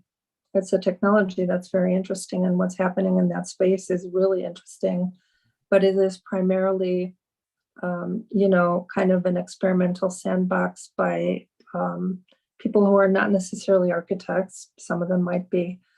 And it would be a very interesting thing to kind of explore the co-joining of a metaverse with that. But beyond that, like, that's just a very limited conception of how we discussed it among, 5 people. And I guess the invitation is to kind of collaborate in that project. That's really the interesting, like some of the systems that you were talking about, that you were inventing, even these pandemic robots, which are amazing. I mean, for me, that hits really home. Like, it would have been amazing to be able to have like sort of this kind of distributed medical, help. So I think it's, it would be interesting to see how those ideas can manifest inside something that is initially just a gamified environment. Yeah, I mean, I think you've offered, I think an interesting take on some of the challenges that you see, and some of the aspects that I think you share with Patrick. And I'm not here to, in some ways, contradict those. I just think that there's an awareness from myself, kind of trying to push ideas out there, that sometimes the conversation around the subject of art becomes as a way to kind of dismiss certain approaches. And the reason I say no, that I don't think that. I don't think so.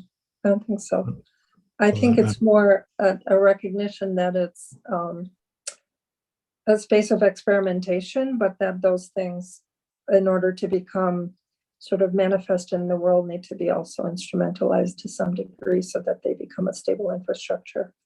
That's all that's how I was trying to explain. I'm not taking it in a way someone else said. I'm just saying that the idea that, for example, they have to be a stable infrastructure is an assumption in some ways. Like, let's say, from my perspective, change is not only inevitable, it's quite clear that it happens. Architecture, by its processes that it takes to basically be born into the world, through it being lived through many, many different cycles, in some ways is a form of resistance. And I'm not saying that that's a good thing or a bad thing. I think when one considers the word architecture, I think one thing that I've discovered after 20 years of teaching is that it's pretty clear that nobody has the same definition of that, which is where I feel like language sometimes doesn't allow us to speak in a much more explicit way about what's actually really at the heart of what we're trying to do. And I think, for example, the relationship of thinking about design as something that needs to communicate is something that I share. I think the definition of what we mean by communication, I think, has a very particular vocabulary in Patrick's world. And I think that vocabulary, in some ways is close to me. In some ways, depending on the problem, it's quite far. Because I think it's not about semiology or an aesthetics or reading. Some problems of architecture are fundamentally radically different because there is no stability. Everything is in continual formation. If I mention, post-disaster housing and these kind of things, that's not something that's being worked on by many architects, if any architects. It's not something that feels like it's something that is I don't know, but I get the feeling sometimes that architects have a very finite understanding of what the world of architecture is. And I don't see experimental practice as being something that's niche. I see experimental practice of really demanding that architecture offers more. And the ways to do that, in many ways, from working with at times very little resources, but to be honest with you, intellectually, feeling quite free to address the problems and to move beyond style. And this is why I don't share the enthusiasm for that word. And Patrick knows that very clearly from my side, because style comes with it with a certain kind of reading, which I think in some ways doesn't allow itself to recognize that there are some kind of radically different problems that potentially need as much care and response as others. So I think when we speak to city development and when we speak to certain kind of corporate environments and so forth, I know that there's a lot of people working in that space. And I know that there are a lot of, let's say, forces that shape the way that one somehow conditions themselves to respond to that space. Even in something like adaptive ecologies, which, to be honest with you, was working in parallel to Patrick's ideas of parametricism from the perspective of looking at a form of parametric urbanism as a problem, how to design a city. My approach to that was really taking two fundamental tacks. One was a live city is, let's call it, I don't know, the Biennial is saying an available city. Yes. I mean, I would say a live city makes and gives the opportunity for an urban environment to really, I think, profit from that kind of convergence of people together. Culturally, socially, I think those are why I've always gravitated towards urban environments, because of its plurality. The other part, which I think was very important, was that I didn't believe in blueprints or master plans. And in the history of that kind of, let's say, human constructed environment, very few, if any, have ever really materialized. There are portions of cities that you can say have had a strong language, and some of them are amazing. And they have a vitality in their own right, but that has evolved also through time, and also a recognition through time. And I'm not suggesting that one shouldn't have that desire, because I don't think that that's what I mean by this. But I do suggest that some of the challenges are not known to us. So the goal for me has always been, how can we use, and I always use the word computation versus ideas of digital design, to manifest strategies that are more frameworks. You know, I wrote a PhD on this kind of stuff, believe that frameworks allows for that kind of convergence in a way that you are speaking about the metaverse. But it's not conditioned to certain kind of transactional operations. Because so when I just want to say something. So I think, so what interested me initially was not actually the word parametricism, but like the whole autopoiesis of architecture. And I'm not sure if you actually read it, but what's really interesting is that parametricism is like a description really of that text, in the sense that he's putting into play almost everybody I can think of who's been functioning in the history of architecture, and he says that started in the Renaissance basically. But I think what's interesting about that as a thought experiment is not that parametricism is then an outcome that has to look a certain way, but that it is really something about multi-author urbanism, which is another term that he uses. So that's really what interested me. And like when I look at those early illustrations that are in, you know, the first volume or the second volume, I think it's in the second volume actually.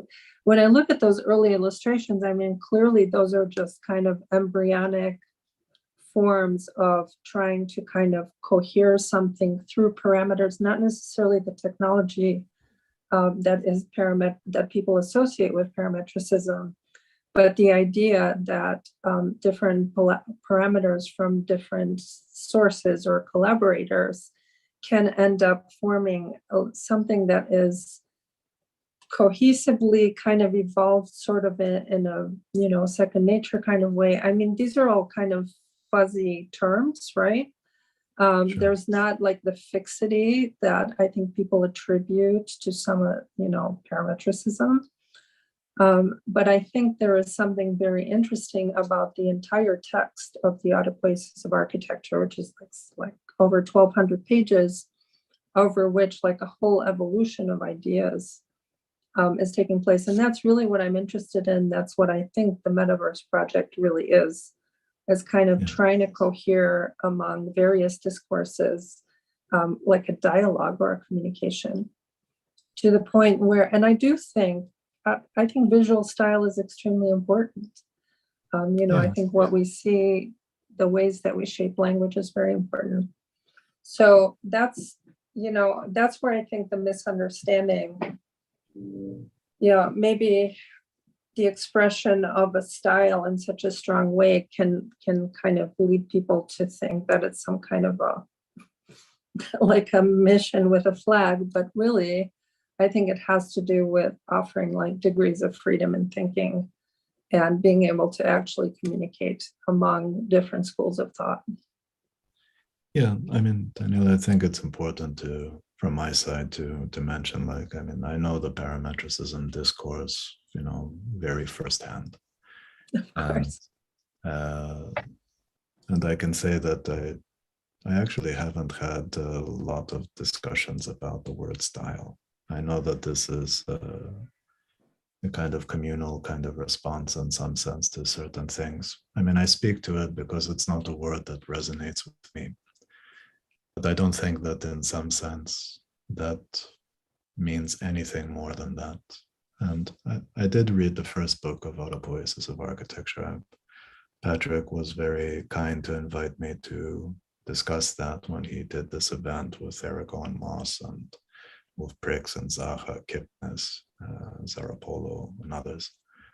And I felt that the conversation, you know, was very interesting for me to be part of, but I also felt like it was also a generation that had a particular approach to some of these problems. And some of the kind of, I don't want to call it youthful exploration, but I think it was more about, there were certain things that were reasons why I moved away from that work.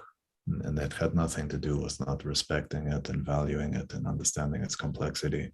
But there were just kind of questions that really shaped the reason why I set up Minimaforms, for example, with my brother. And it had very little, I think, to do with art and design or architecture, because I have to say there was a very, very strong orthodoxy about what architecture was and what it wasn't.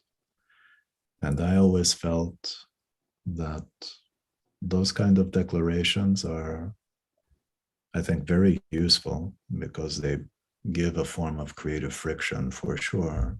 But the kinds of questions that I was asking, or even in some of the work that you see that I do in Minimaforms, which is not medium specific, and you can't, from my side, or at least in my own mind, I see a sensibility that runs through the work. I see a very motivated kind of way of thinking about how to work on problems.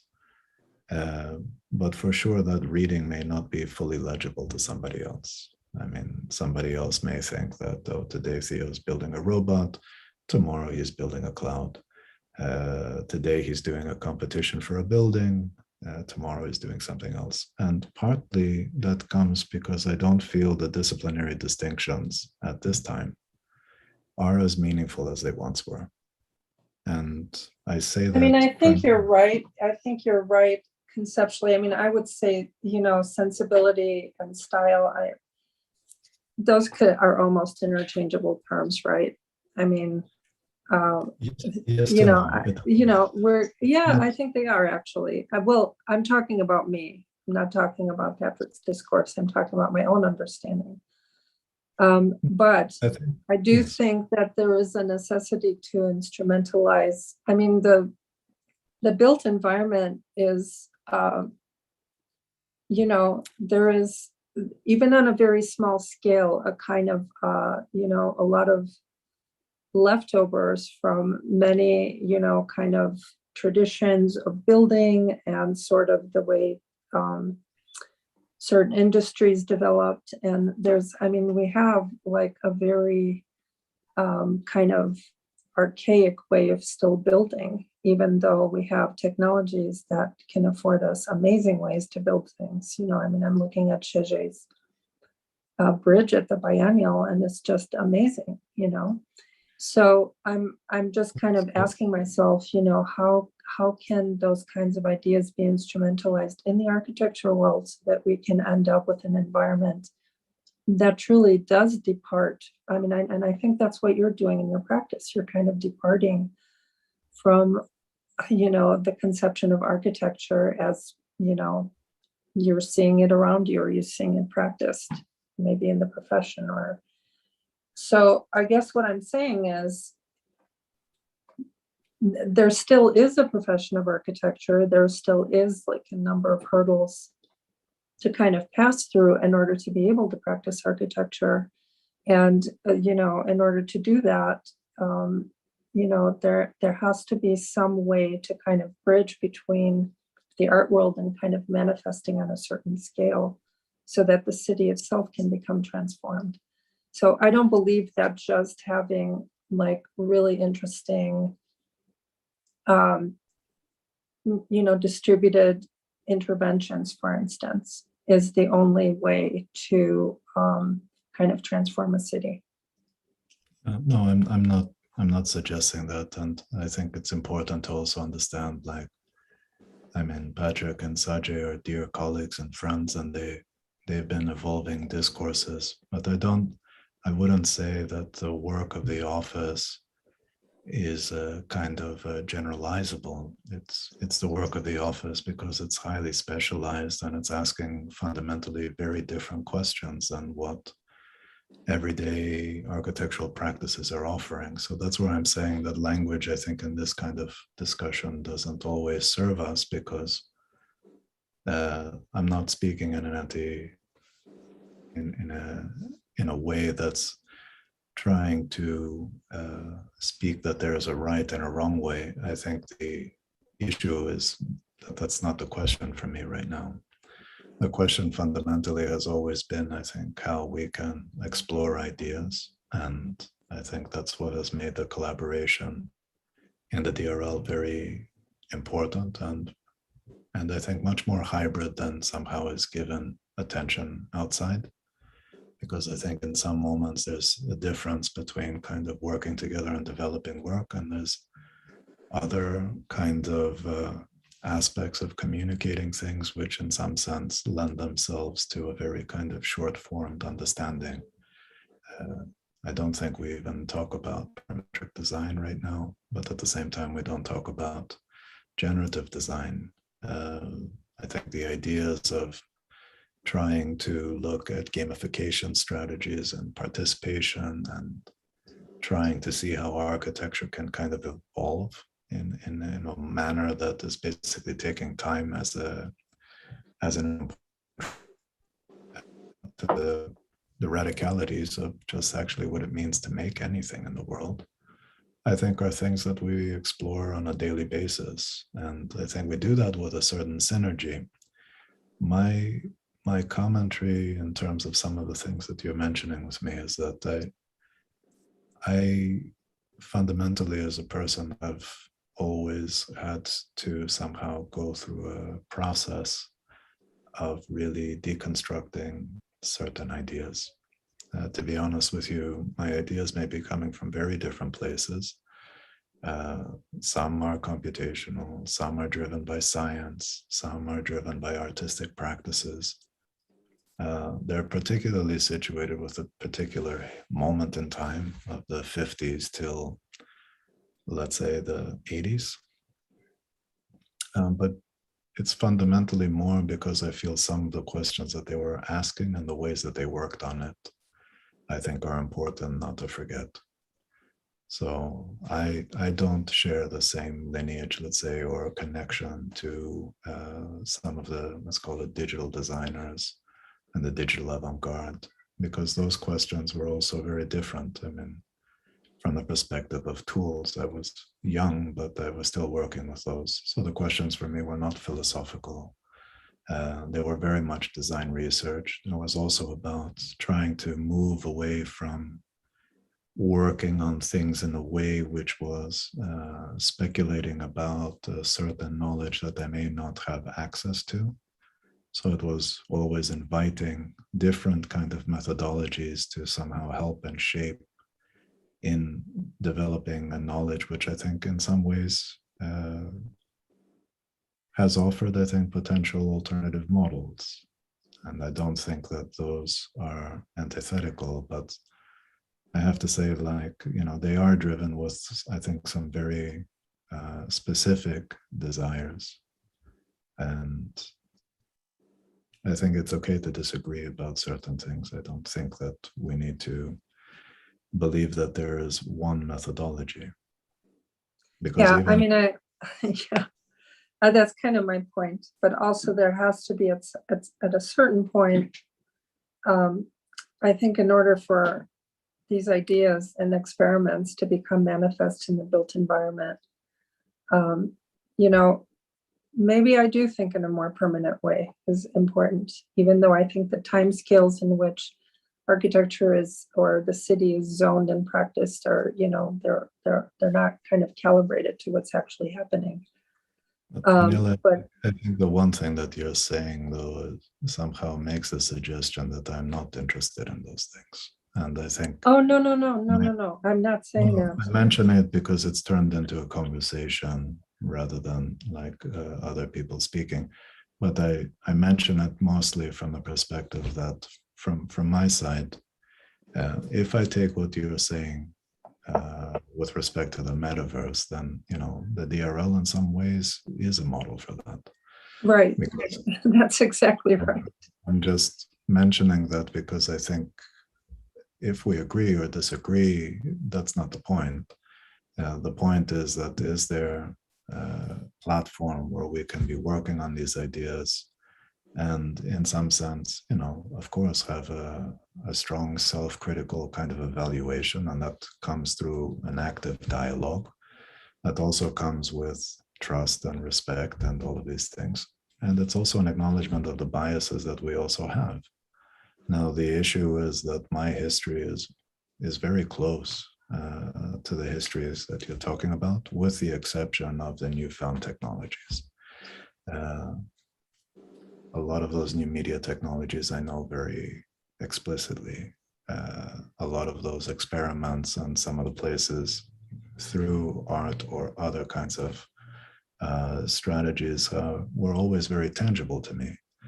And you can somehow see that there are continued problematics within that, but they become fundamentally problematic because in some sense, there is always this kind of binary situation, which is not meant to be, I understand.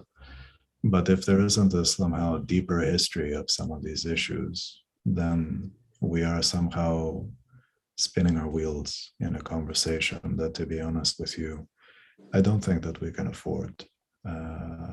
because I think the issues are much more profound, and the issues that we have, I think, are profound from a very different place. I mean, it's not just about, trying to save the world kind of conversations that sometimes I'm accused of.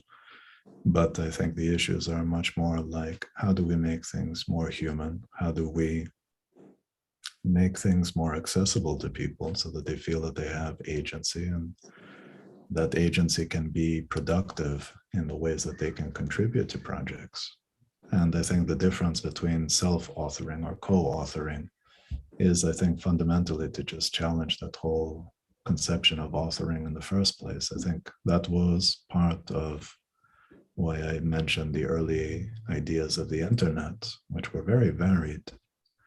And I think, there are characters that maybe didn't win in people's thoughts, but had fundamentally a lot more to somehow teach us of much more complex interactions, which is some of the things that you speak of relative to the metaverse. Like, I've followed some of the conversation, so I understand a bit of it, but there are also other things that I can't say that I would be, let's say, a leading figure to talk to about. So I also understand that it's not really what I'm trying to task myself with these days. I think that there's enough in front of me that is really not really being explored, and that I can share and kind of make, I think, a meaningful contribution in that way. And part of that is also like creating a space for those ideas to kind of flourish, which I think the DRL in some ways really is a model for that, because we can have these debates and we can have varied projects. And I think that, the community of people that have come out of it have gone on to do their own things. I have to say, never in the image of, some more or less to certain strands of thinking, but realistically speaking, that path is not a blueprint, once again. So I feel like they need to see how they're contributing to a much larger problem and larger project. Like, that's where the educator in me speaks a lot, because that's how I approach practice. So I don't feel like there is something that is somehow misguided in the conversation. I just feel like, from my side, it's not about giving into a way of thinking. It's really about opening myself up to a plurality of thinking, and some of that has tangential strands, some of it moves in parallel with some of the things that you guys are talking about, and some of it is, I think, a useful form of creative friction. I mean, I'm not sure that today was a debatable presentation from my side. It was just talking about some ideas that I think are important when people are thinking about technologies, and that it's a paradoxical problem.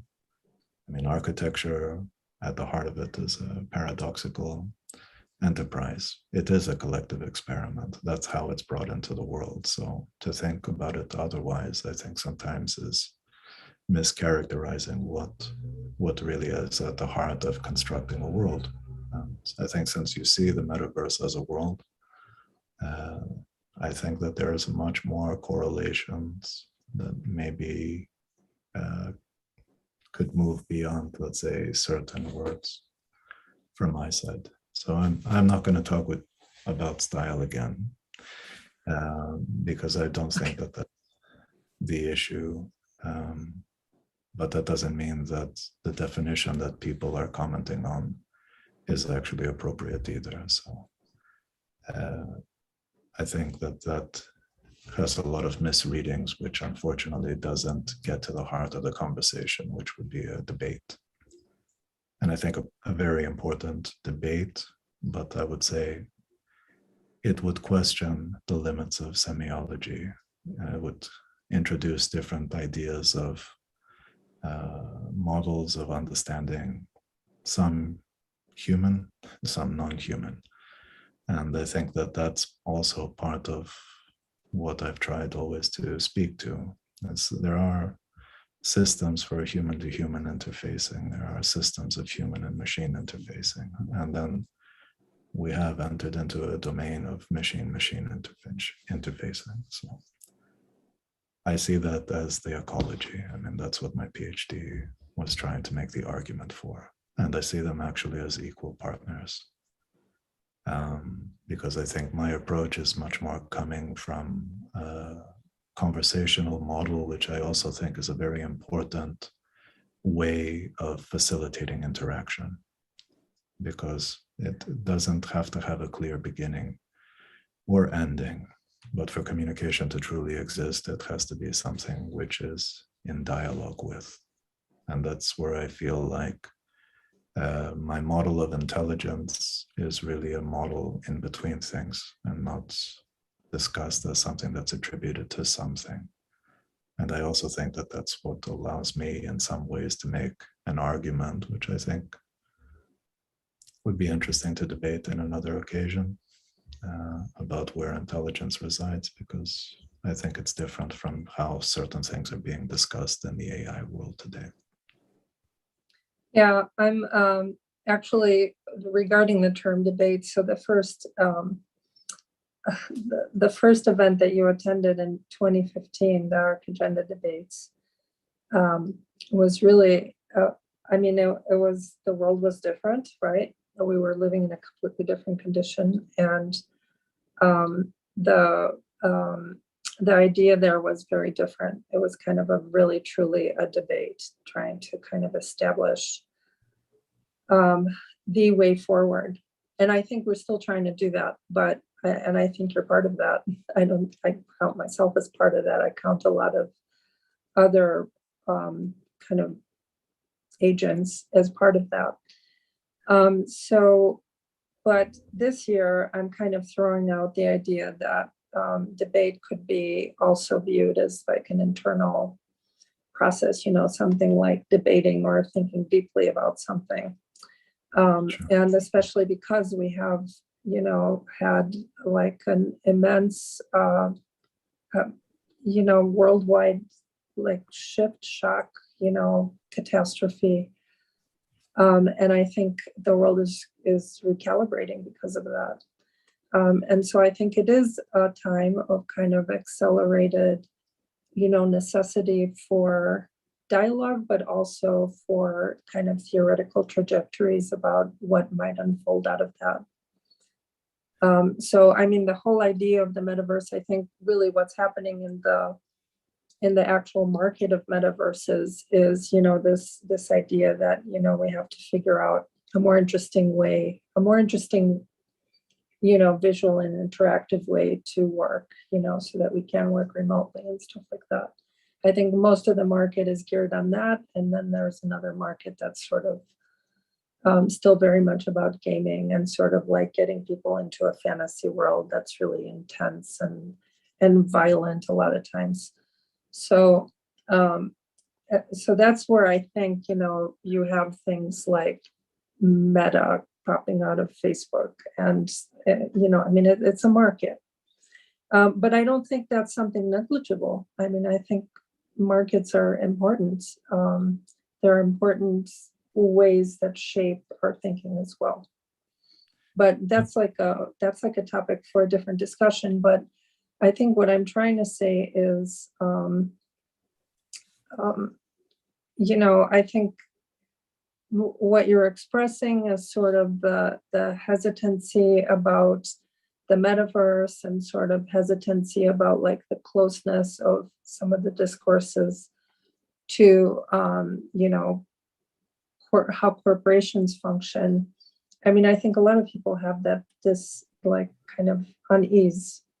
But I do think that we're in a period of time where we really are having to question a lot of those kind of ideas. And I think, I guess the metaverse for me is an invitation for that dialogue.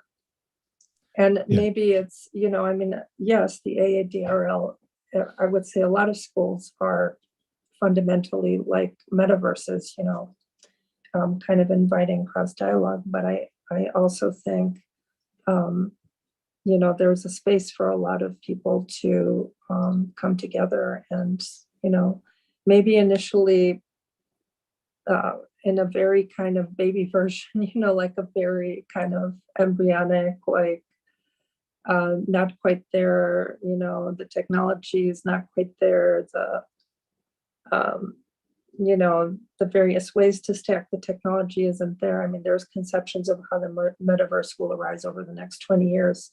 But whatever that is, I think it's an important dialogue to start having. And I guess.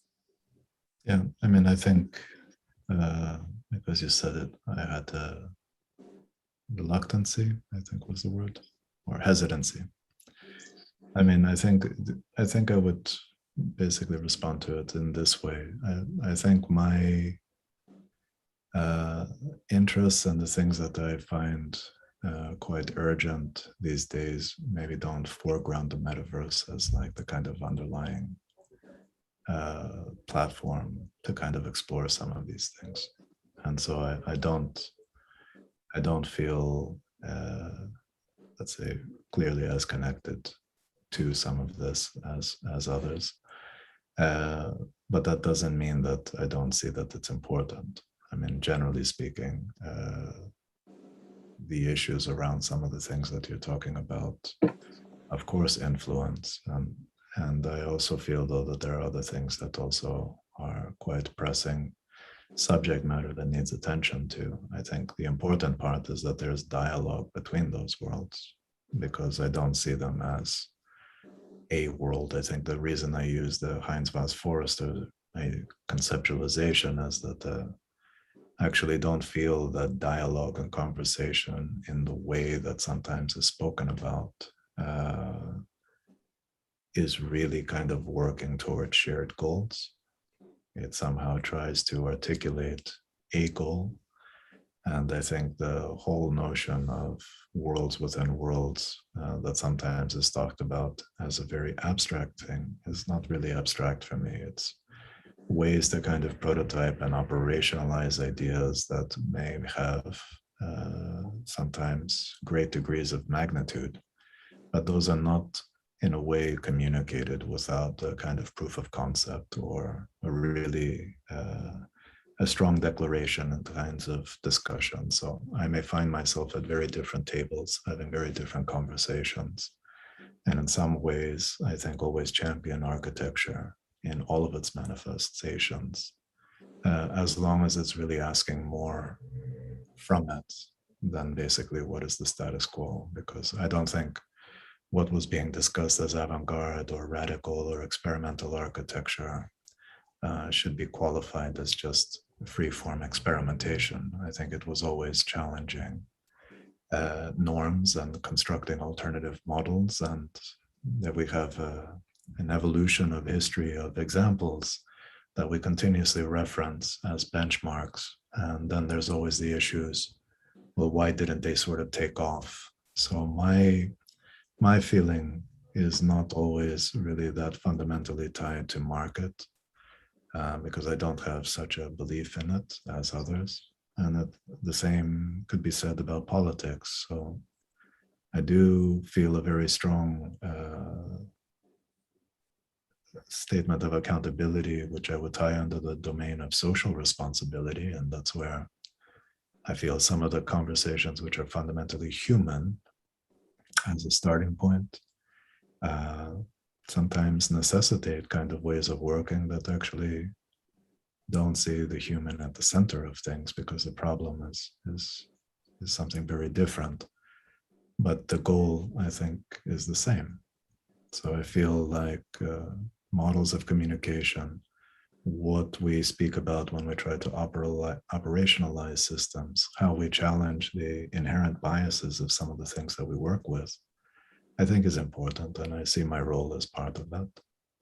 But I think anybody who's trying to do anything in a spirited way for architecture, with the accountability and the rigor that it demands to realize, I think is doing their part too. So I think it's easy to reject architecture. It's, I think, really easy for people to be critics of architecture. I think it's very difficult to be a creator. And so my real, let's say, dedication is to try to kind of facilitate and nurture those environments that figures architecture as part of the conversation. It's not a question of if architecture is important, it's a question of how architecture can really engage in some of these things. And that's why I speak to the kind of multiplicity of its kind of approaches, because sometimes it's strategic, sometimes it necessitates building, sometimes it's about constructing much more complex organizations virtually. And I think that that is where I think we need to have an expanded definition. And the concept of autopoiesis from Maturana and Varela, I think, is a very important word in Patrick's theory that probably should be, in my opinion, more foregrounded rather than words of style. I think style is an easy conversation that people gravitate around. But I think complexity of ideas necessitate also complexity of readings. And that would be just as a kind of, call it a heartfelt discussion about some of these things, is that, you know, there is a complex reading from Luhmann, but Luhmann was also part of a conversation with many characters, which I think are very important because they also, I think, reinforce the need for a much more varied idea of the human condition. So architecture, I think, becomes an interesting platform in its own right to work on some of these problems. But anyway, I think that that's all I have, Daniela, to contribute to this, to this one. Okay, thank you so much. And I'm wondering if there's any other questions from the audience before we go. I see one. It's not really a question, it's a comment. Yeah. But I'm wondering if there are other questions from anybody else. Okay. Thank you very much, Theo. I think it's great that you were able to make it to this event, and I'm hoping to have future conversations with you and with others, and to kind of continue these events. So thanks so much. It's a pleasure, Daniela. I think conversations have to be had. I think I would say just continue to create opportunities to have meaningful conversations. And I think that's very important because communication's at the heart of all of this. At the same time, I think projects need to develop. So I agree with you that in different ways, things need to be operationalized. I think the overall framework and the strategy for that, I think we'll leave it for another time to see how those things unfold. But the one thing that I think is important is that it's in the now, which I think is very important. And regardless of how people are responding to different things, it's clear that we cannot go back to, you know, how things were in a kind of seamless way. I mean, if we do, then this is a very lost opportunity to recognize, I think, some serious challenges that we all have to address. So I thank you for the invitation, and I hope it was a meaningful contribution in what you were looking for. So it's great. Thank you so much. My best to everyone. And